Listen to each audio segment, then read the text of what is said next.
5 साल में जो बढ़ा रहा है उतार चढ़ाव, वो हमारे ख्याल से मेरी चीज़ों में, मेरी लेखनी में आपको देखने को मिल जाएगा। और ज़िंदगी के छोटे उतार चढ़ाव हर किसी के जीवन में आते हैं, क्या आपके, क्या मेरे, क्या हर एक उस इंसान की बात कर लो जो कहीं ना कहीं जुड़ा हुआ है, जो अभी भी अपने आप को खोज रहा है या जिसने अपने आप को खोज लिया है। बदलाव उसके भी जीवन में आते हैं। तो ऐसा क्या आपको कुछ एक पॉइंट के बाद में बताएं, नहीं तो 5 साल के हिसाब से तो वीडियो भी लंबी हो जाएगी भाई। तो कुछ ऐसा मुझे बताओ कि जो आपको कहीं ना कहीं लगता है कि आपसे सीखना चाहिए, या हमें कुछ ऐसा लगे कि हमें आपको बताना चाहिए। इस बात का थोड़ा मैं बात में जोड़ देता हूँ। और जब ये बात कर रहे थे कि चीज़ें लेखनी में क्या बदलाव है, तो 2015 की बात थी और मैं वापस चलाया था घर अपने, और भैया ने एक पोस्ट करी थी फेसबुक पे कि गुमराह तो वो होते हैं जो घर से नहीं निकलते हैं। अच्छा, मुझे लगा था, मैं जब नया था मुझे पता भी नहीं था, तो मुझे लगा ये इन्हीं की है। तो मैंने कितना बढ़िया चीज उन्होंने लिख दी है कि मंजिल तो मिल जाएगी भटक कर ही सही, गुमराह तो वो हैं जो घर से नहीं निकलते। हाँ, तो बड़ा मतलब मुझे प्रभावित हुए थे कि इन्होंने ऐसा लिखा है। और जब आपने जो क्वेश्चन पूछा कि मुझे आपको क्या बताना चाहिए, कैसे बताना चाहिए, जवानी है, दीवानी है, तो कुछ जवानी के बारे में बताएं, जो आपके ऐसे कुछ जवानी की बात करें तो यार आजकल तो लोग जो है प्रधानमंत्री के उम्मीदवार भी बैठे हैं, वो भी जवानी है। हाँ। जवानी तो चलती रहती है, जवानी कोई कम नहीं होती। और मेरे ख्याल से जवानी एक उमंग है, और एक ऐसी उमंग है ना जो हर एक व्यक्ति के जीवन में आती ही आती है। और वो एक अवस्था है जो 18-17 साल की उम्र में शुरू होता है, वो फूलता है और वो 25-26 पर जाके एकदम वो फूल जाता है। लेकिन उस बीच में, उस दौरान में जो उसके जीवन में होता है घटित, तो उससे रिलेटेड आपकी जिंदगी में जो हुआ वो हमने देखा, या हमारी जिंदगी में जो हुआ वो आपने कहीं ना कहीं तो देखा ही, क्योंकि मैं उस टाइम पे उसी माहौल में था। तो गिरे पड़े माहौल में और थोड़ा हम लोग चिल आउट रहते थे। एक जो आज का युवा है जिसको हर समय इंस्टाग्राम, फेसबुक से फुर्सत नहीं मिलती। ये अच्छी बात थी हम लोग की, जब हम लोग यहाँ आए थे तो हम लोग की ये हावी नहीं था। हालांकि हम सब एंड्रॉइड आ चुका था 2015 तक, सारी चीजें थी और लोगों के हाथों में भी था, लेकिन ये चीजें हावी नहीं थी। फेसबुक था, फेसबुक पे लोगों के अंदर वो जुनून था मोबाइल चलाने का, लेकिन वो इतना जीवन में हावी नहीं था। अगर उस कॉन्सेप्ट को छोड़कर अगर हम अपनी लाइफ में आते हैं वापस, तो मेरे लिए एक शहर में नयापन था। लखनऊ मेरे लिए थोड़ा सा अनजान था।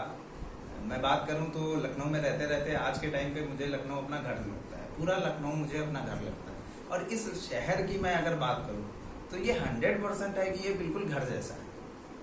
यहाँ चाहे आप चौक में चले जाइए, चाहे राजाजीपुरम चले जाइए, चाहे गोमती नगर चले जाइए या मड़ियाओं चले जाइए, शहर के किसी भी कोने में जाएंगे तो आपको अपने घर जैसा लगेगा। इस शहर की तो बात ही अलग है। ठीक है, काफी सारे शहर कह गए हैं, आपको भी पता है, हमें भी पता है, और देखने वालों को भी पता है। तो एक फिजाओं में अलग सा जो रंग होता है वो लखनऊ में है। और शाम अवध की जो हम लोगों की एक याद है, हमें याद है हमारे साथ में एक 1 जनवरी की तो नहीं, हाँ बस वो 1 जनवरी जो हम लोग पैदल घूम रहे थे ना, और हम लोगों ने मतलब लखनऊ शहर में, आप गांव में तो कर सकते हैं सब, लखनऊ शहर में हम लोगों ने क्या करता है कि क्या कहते हैं उसको, बेल। हाँ, सुपी वर्ड होता है बेल के लिए, कौन सा डोर बेल, सॉरी, हाँ याद नहीं आते। तो डोर बेल हम लोग बजा के भाग जाते थे, और बहुत सारे बल्ब फोड़े, माफ करना जिनके घर के फोड़े हो भाई, तो वो जवानी के दिन पूरा कारवां चलता था। कितने लोग होते थे, मुझे मतलब लगभग 5 से 10 लोग तो होते ही थे पूरे, सब हम लोग जहाँ हाँ, उस टाइम पे CFL खैर इतना नहीं था, लेकिन वो जो है बल्ब होते थे और बड़ा फोड़ने में मजा आता था, जलते हुए बल्ब। ठीक है, तो वो चलता था। उसके साथ हमने खाना बनाना सीखा। पीयूष हमेशा सब्जी जलाता था, हमेशा इसके कमरे से जो है धुआं नजर आता था। और हम लोगों का ये होता था बेसिकली कि शाम हम लोग अपग्रेड कर लिए थे कि जितने भी रूम वाले थे कुछ ना कुछ सब लोग कुछ रिक्वेस्ट करते थे। ये आइडिया इन्हीं का था कि, और पैसे इन्हीं के पास रखे जाते थे, सब लोग कुछ पैसे जमा कर देते थे, ये सब्जी वगैरह सब लाते थे, और थोड़ा बहुत अपने घर से दाल और चावल जो हम लोग लाते थे, हाँ, हम लोग सब साथ में बनाते थे। लगभग 8-10 लोगों का खाना एक साथ बनता था। वो पीयूष भंडारा होता था, वो भंडारा कह सकते हो आप। और एक एक्साइटमेंट होती थी। हॉस्टल लाइफ काफी बदल गई है आज के टाइम पे। मैं बात करूं तो हॉस्टल में एक कमरे में 4 लड़के पड़े हैं, चारों अपना फोन लेके बैठे हैं, लेकिन वो जो लाइफ थी हमारी हॉस्टल की, वो एक नयापन की लाइफ थी, और शायद हमसे पहले भी वो लोग जी के गए थे। उनकी जिंदगी में बस वो मोबाइल नहीं था जब हम लोग गाने सुनते थे, वो चीज उस टाइम प्रतीक कहानी सुनाते थे, डरावनी कहानी यार प्रतीक की कहानियां कसम से 10 बजे रात के बाद हम लोग बाहर नहीं सुन निकलते। पाते थे, बहुत मतलब खतरनाक कहानी होती थी। और जीवन में नयापन सबके आता है, उतार चढ़ाव भी आते हैं। यहाँ से तुम गए, मेरे साथ में बहुत सारे लोग थे, वो भी गए, और जाने के बाद में कुछ मतलब बदलाव आया मेरी चीज़ों में, जो शायद अभी अगर बात करें कि हम अपने नेचर की बात करते हैं, तो मेरा वास्तविक जो मूलभूत रूप है वो कभी नहीं बदलेगा। चाहे मैं आज की बात करूं या मैं अपने जीवन के किसी भी पड़ाव की बात करूं, वो वास्तविक है, उसमें बदलाव नहीं आएगा।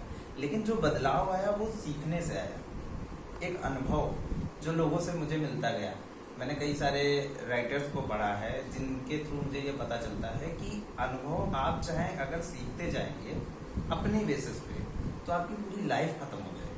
लेकिन वही अनुभव अगर आप दूसरों से सीखते जाएंगे तो आपको जल्दी सीखने को मिलेगा, और कम उम्र में आप बहुत बड़े बन जाते हैं। आज भी आपको 60 साल के ऐसे बुड्ढे मिल जाएंगे जो हमारे ख्याल से उनको अगर 20 साल के लड़के के साथ बैठा दो तो वो बिल्कुल चिल होके बैठते हैं, उनको लगता नहीं कि वो 60 साल के, तो वो उनका अनुभव है। ऐसे बुढ़े बनना चाहते हैं? हाँ, मैं बनना चाहता हूँ, मैं ऐसा बुड्ढा बनना चाहता हूँ। तो हमारी जो जवान पीढ़ी है, सुन ले, अगर सुन रही होगी 50 साल बाद, हम लोग ऐसे ही बुड्ढे हैं, वो बात करो हमसे, हम लोग चिल्लर पे बात करेंगे, कोई दिक्कत नहीं। हाँ, ये जवानी जो है हमारी ऐसे ही दीवानी रहने वाली है, और इसमें कमी कोई जवानी रहे ना रहे, दीवानगी जरूर है। ठीक है। बाकी पीयूष, अगर मैं बात करूं कि 2020 एक टर्निंग पॉइंट रहा है लाइफ का, सबकी लाइफ का कोई, सबकी लाइफ का एक टर्निंग पॉइंट रहा। ईश्वर आत्मा को शांति दे, जितने लोग भी हमको छोड़ के गए हैं, हम लोगों के आसपास के और इस देश के, इस दुनिया के। लेकिन हमारी जिंदगी में इसने बड़ा बदलाव किया है। हमारी जिंदगी में जो बदलाव आया है आज के टाइम पे, वो कहीं ना कहीं कोविड की देन है। अभी हम उसको कहीं ना कहीं धीरे धीरे अपना रहे हैं, बहुत सारे लोगों ने अपनाया है, कुछ अच्छे वे में भी आया है, कुछ बुरे। हम देख सकते हैं इसको मंदी के वे में, काफी जगह पे मंदी भी आई है।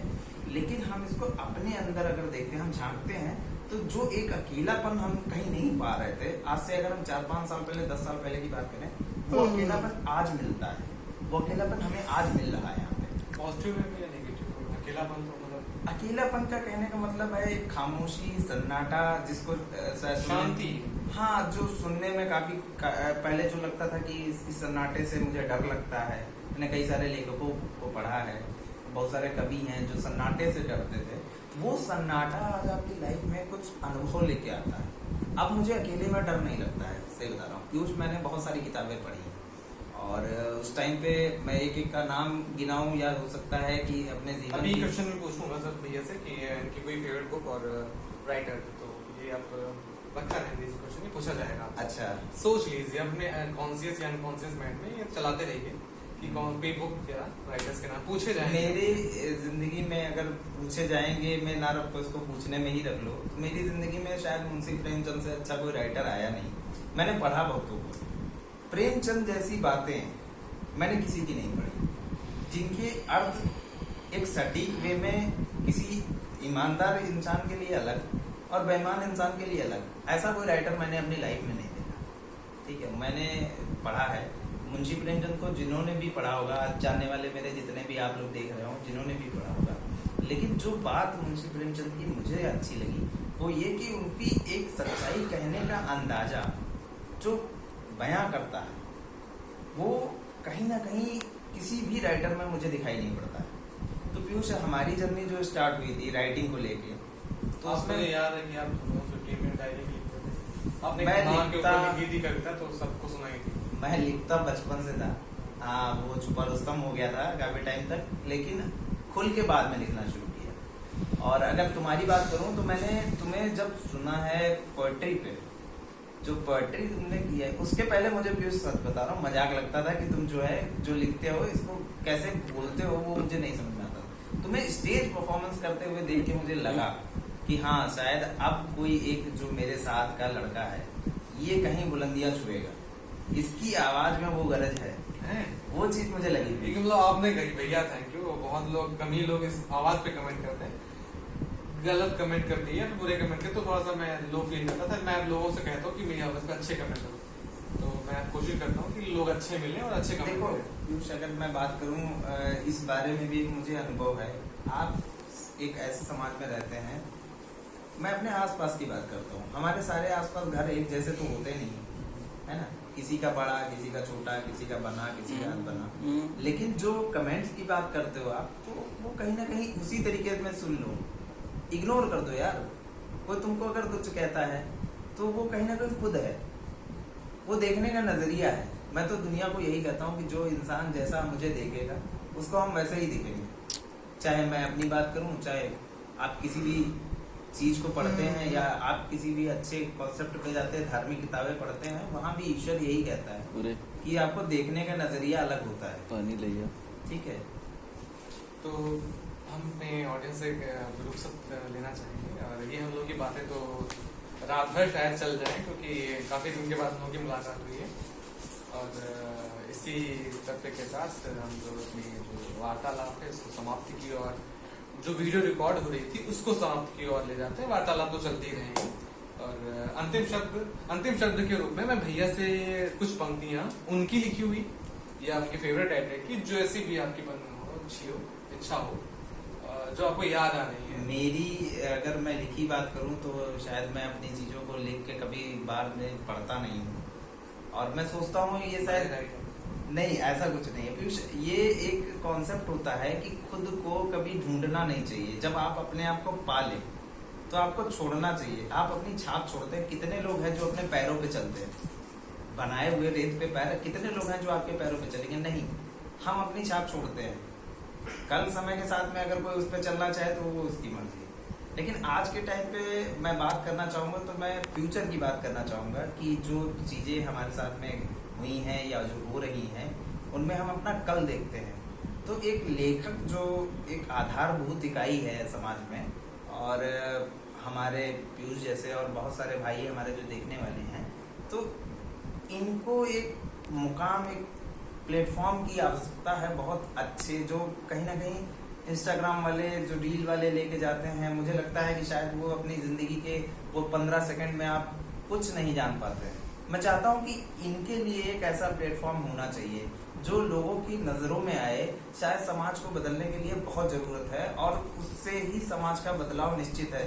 जितना आज तक आधुनिकीकरण में जो भी योगदान रहा है, कहीं ना कहीं साहित्य का रहा है। चाहे मैं इंग्लिश की बात करूँ, चाहे हिंदी की बात करूँ, चाहे अरबी फारसी किसी भी साहित्य की बात करी जाए, साहित्य में ही ताकत है। ठीक है, वो किसी में किसी ट्रेंड की वजह से ना आया, ना आएगा, ना आएगा। ये सारी पुरानी चीजें हैं जो पुरातन है, और वही ही चलनी है। हमारे जीवन में यही चीजें रहेंगी। तो बात को लंबी ना करते हुए हम तो यही कहना चाहेंगे। भैया ने क्वेश्चन टाल दिया, और मैं मतलब क्वेश्चन नहीं, हमारी जो रिक्वेस्ट है वो टाल दी है, लेकिन फिर भी दोबारा रिक्वेस्ट करते हैं इसको जो टाल ना पाए। कुछ पंक्तियां तो पंक्तियों की बात करें तो ऐसा कुछ हम यार बड़ा दिमाग में तो नहीं आ रहा मेरे इस टाइम पे। याद करा जाएगा। धन्यवाद।